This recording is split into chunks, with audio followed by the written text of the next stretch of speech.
திராவிட இயக்க சிறுத்தை நினைவில் வாழும் அண்ணன் கொம்பிடிப்பூண்டி வேலு அவர்களுடைய பிள்ளை கூட அதை பற்றி எல்லாம் அவர்கள் கவலைப்பட மாட்டார். கூட பேசும்போது ஒருத்தர் சொன்னார், அரிதாரம் பூசினால் அரிதாரம் பூசி அரசியலுக்கு வரலாம், வேண்டாம் சொல்லல. அரிதாரம் பூசி எம்ஜிஆர் வந்தார், அரிதாரம் பூசி அம்மையார் ஜெயலலிதா வந்தார். ஆனால் இருவருமே ஒரு 20 ஆண்டு கால அரசியலுக்கு அடிப்படையாக இருந்தார்கள். அந்த செய்தி கடைசி அவர்கள் 9 பிப்ரவரி மாதம் 10ஆம் தேதி அறிவிக்கிறார். அந்த தேதி மறக்க முடியாது. நான் இப்ப துணைவேந்தராக இருந்தேன். 9ஆம் தேதி எங்க ஊருக்கு வர்றதா சொல்லியிருந்தாரு. ஆனால் கும்மிடிப்பூண்டிக்கு பக்கத்திலே இருக்கக்கூடிய கிராமத்திலே இருக்கக்கூடியவனுக்கு இப்படி ஒரு அறுவை சிகிச்சை நடந்தால் என்ன என்று சொல்லி உயிர் காக்கும் உயர் சிகிச்சை திட்டம் என்ற திட்டத்தை அறிவித்தவர் ஐயா கலைஞர். உட்கார்ந்திருக்கிற இந்துக்கள், இஸ்லாமியர்கள், கிறிஸ்துவர்கள் எல்லோரையும் அண்ணன் தம்பிகளாக பாதிக்கக்கூடியதுதான் எங்கள் வேலை. இன்ப தமிழ்நாட்டில் மட்டும்தான் அது இருக்கிறது. கும்மிடிப்பூண்டியிலிருந்து ஒரு வேனு பஸ் எடுத்துக்கிட்டு ஒரு 50 பேர் இங்க இருந்து வராங்க, எங்க மாவட்டத்துக்கு வராங்க, தஞ்சை மாவட்டத்துக்கு வராங்க. எங்க போறாங்க? நேரா போய் திருநள்ளாறு சனீஸ்வரன் கோயிலுக்கு போறாங்க. எல்லாம் இறங்கி அங்க போய் சனீஸ்வர பகவானை வணங்கிட்டு கற்பூரம் எல்லாம் கொளுத்துறாங்க. கொளுத்து முடிச்சுட்டு அரை மணி நேரம் ஆகுது. டிஃபன் சாப்பிட்டு அடுத்த ப்ரோக்ராம் என்ன தெரியுமா? அங்கிருந்து 10 கிலோமீட்டர் பக்கத்தில் இருக்கிற வேளாங்கண்ணி மாதா கோயிலுக்கு போவாங்க. அங்க வேளாங்கண்ணி மாதா கோயிலுக்கு போய் அங்க மெழுகுவர்த்தி ஏற்றி வச்சு கும்பிடுவாங்க. அப்படியே திரும்ப வரும் பொழுது என் கண்ணின் மணிகளே, நாகூர்ல இருக்கிற தர்காவுக்கு பாருங்க, அந்த தர்காவில் ஊதுவத்தி ஏற்றிட்டு வருவாங்க. நாகூர் தர்காவிலே ஊதுவத்தி, வேளாங்கண்ணி மாதா கோவிலிலே மெழுகுவர்த்தி, திருநள்ளாறு சனீஸ்வரர் கோயிலிலே கற்பூரம். இதுதான் பெரியார், அண்ணா, கலைஞர் பிறந்த மண் இந்த மண். சரி, இப்படி பேச முடியுமா? பேச முடியாது. இப்படி குஜராத்ல பேச முடியுமா? வெட்டக்கேடு. உத்தரப்பிரதேசத்தில் ஒரு இஸ்லாமியன் உட்கார்ந்து இருந்தா பஸ்ல பக்கத்தில் ஒரு இந்து உட்கார மாட்டான். இதான் இன்னைக்கு நிலைமை. எப்படி திரும்ப திரும்ப நீங்க ஜெயிக்கிறீங்க? மத வெறி. மதம் கூடாது என்பதல்ல, மத வெறி கூடாது. மதம் இருக்கட்டும், மத நம்பிக்கை இருக்கட்டும், யார் மனதையும் புண்படுத்தக்கூடாது. விடக்கட்டுக்குரிய கழகத்தின் தலைவர், திராவிட மாடல் முதல்வர் தெளிவா சொன்னாங்க, அப்படி யாராவது பேசினால் அவர்கள் மீது நடவடிக்கை எடுக்கப்பட்டிருக்கிறது. என்னுடைய இனிய நண்பராக இருக்கலாம், யாராக இருந்தாலும், அமைச்சராக இருந்தாலும், யார் மனதையும் புண்படுத்தாமல் பேச வேண்டும். சரி, இன்னைக்கு இந்தியாவில் ஸ்போர்ட்ஸ் கேபிட்டல், விளையாட்டுத்துறையினுடைய தலைநகரம் அப்படின்னா எது தெரியும்? இங்க தோண்டின்னு சொன்னா கீழடியில தோண்ட மாட்டேங்கிறான். ஏன்னா கீழடியில தோண்டி அகழாய் வந்தால் 5000 ஆண்டுகளுக்கு முன்பு பெருமை வாய்ந்த மொழி தமிழ் மொழி, பெருமை வாய்ந்த இனம் தமிழினம். இன்னைக்கு பாண்டியராஜன் கூட ஒரு அறிக்கை கொடுத்திருக்காரு, படிச்சீங்களா? அதாவது அதிமுக அடிக்கிற ஜால்ராவுக்கு அளவே இல்லாம ஆயிடுச்சு. மதிப்பிற்குரிய பாண்டியராஜன் நிறைய படிச்சவர், நிறைய படிச்சாலே புத்தி பிடித்தான் பேதலிக்கும். நீங்க தமிழ் மொழியின் பெருமை, கலாச்சாரத்தின் பெருமை, தொன்மை, இதை பாதுகாக்கணும். முந்தா நாள் நாம ஆர்ப்பாட்டம் நடத்திருக்கோம். ஆனா இன்னைக்கு பாண்டியராஜன் சொல்றாரு, சார் இதெல்லாம் தப்பு, அப்படிலாம் பண்ணாதீங்க, மத்திய அரசு சரியா செய்யுது. என்னடா சரியா செய்யுது? 5000 ஆண்டுகள் பழமை வாய்ந்த உலகத்தை கண்டுபிடித்திருக்கோம். ஹானரபிள் பிரைம் மினிஸ்டர் மோடி என்ன சொல்லியிருக்கணும் தெரியுமா? ஒரு வார்த்தை பாராட்டு. தமிழ்நாடு இப்படி நாகரிகத்தில் சிறந்து நிற்கிறது நிர்மலா சீதாராமன் சொன்னாங்களா?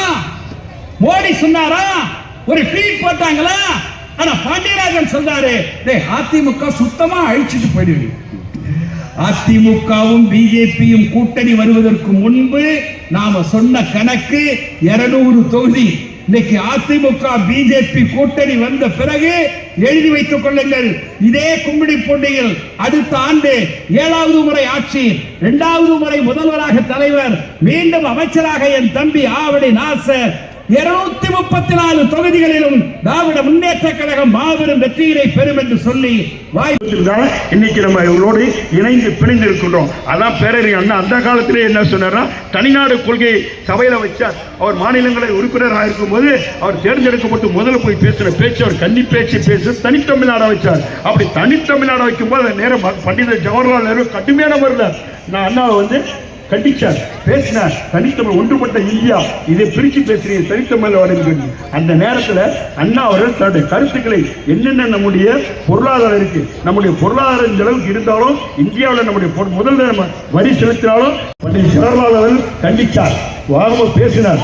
ஆனால் அதை என்ன பண்ணார், வாஜ்பாய் அவர்கள் அந்த இதில் உறுப்பினராக இருந்தார், ஜனசக்தி கட்சியில் உறுப்பினராக இருந்தார். அவர் பேசும்போது என்ன பேசுறாரு தெரியுமா, நான் பேரறிஞர் அண்ணா அவர்கள் அண்ணன் சொன்னார், அண்ணாதுரை அவர்கள் பேசின பேச்சில் உடன்பாடு இல்லை, தனித்தமிழ்நாடு உடன்பாடு இல்லை, இருந்தாலும் அவர் அந்த தனிநாடு கேட்பதில் தள்ளப்பட்ட சக்தி அது அப்படின்னு கேட்டுட்டு அவர் சொன்னார், நம்ம இந்தியாவிலே வந்து அதிகமாக வரி செலுத்துகின்ற நாடு ஒன்று எதிரான மாநிலம் எதிரானா ஒன்று மகாராஷ்டிரா, அடுத்து தமிழ்நாடு.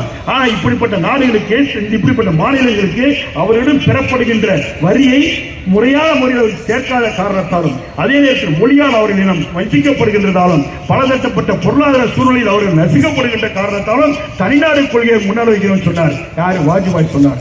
ஆக அந்த அளவுக்கு பேரறிஞர் அண்ணா அவர்கள் அந்த நேரத்தில் தனிநாடு கொள்கை நமக்கு சீனாவும் போரிட்டு தனிநாடு கொள்கை கைவிட்டு மாநில சுயாட்சி மத்தியில் கூட்டாட்சி என்று சொன்னார். ஆனால் அப்படிப்பட்ட அண்ணா அவர்கள் மீதும் தற்காலிகமாக நிறுத்தி வைக்கப்பட்டு மாநில சுயாட்சி மத்தியில் கூட்டாட்சி தத்துவத்தில் இருக்கும். ஆனால் இந்த தினம் மோடி அரசு இன்றைய தினம் நம்மை தமிழால் மொழியாலும் இனத்தாலும் இன்றைய தினம் நசுக்கிக் கொண்டிருக்கின்றார். நாளொரு மேலையும் பொழுது ஒன்றமாக இதே நிலைமை ஏற்படுமையினால் மிக விரைவில் எந்த அண்ணா அவர்கள் அண்மை பாராளுமன்றத்தில் முறையிட்டார்களோ அது மீண்டும் துளுர்ந்தெழும் என்று கூறி நேரம் கடந்த காரணத்தால் நீண்ட நேரம் பேசாமல் என்னுடைய பேச்சை சுருக்க முடித்துக் கொண்டு அருமை தம்பி ஆனந்துக்கு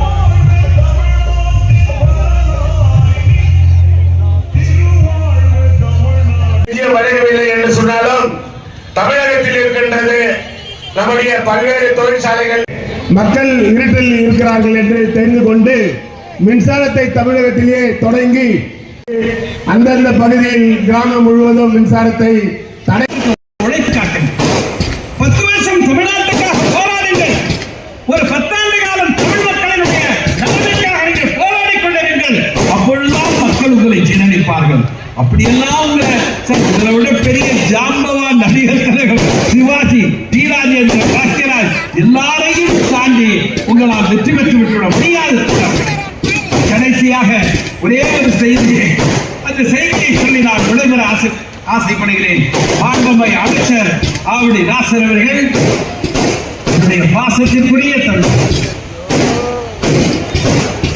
இன்னைக்கு நேற்றுக்கல்ல 30 ஆண்டு காலமாக நான் நேசிக்கிற தம்பி, ஒரு இளைஞரணியுடைய பதவியில இருந்து மாவட்ட செயலாளர் அவர்களுடைய உழைப்பு, அவர் தொண்டர்களுடைய அரவணைப்பு, கட்சிக்காரர்களிடத்திலே அவர் காட்டுகிற அன்பும் பாசம். நிறைவாக ஒரு செய்தியை சொல்லி நான் விடைபெற ஆசைப்படுகிறேன். சாதனைகள், திராவிட இயக்கத்தின், திராவிட முன்னேற்ற கழகத்தின் சாதனைகள், தடையை மீறிய சாதனைகள்.